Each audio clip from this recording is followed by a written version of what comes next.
अशा अनेक मूर्ती आपल्याला याची देही याची डोळा पाहता येतात आणि त्यांच्यासोबत इतरही नजारे, इतरही रोषणाई आणि इतर क्रीडा प्रकार देखील यांचाही आपण आनंद घेऊ शकतो।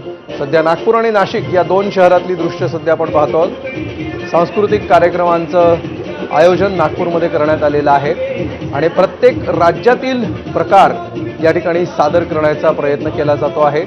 याला लोककलांची सांगड आहे, त्याचबरोबर साहसी खेळांची देखील सांगड आहे आणि अनेक सांस्कृतिक पारंपरिक नृत्य प्रकार सादर करत करत नागपूरकर धीम्या पावलांनी गणपती बाप्पांना निरोप देत आहेत आणि विसर्जनाच्या ठिकाणाकडे वळत आहेत।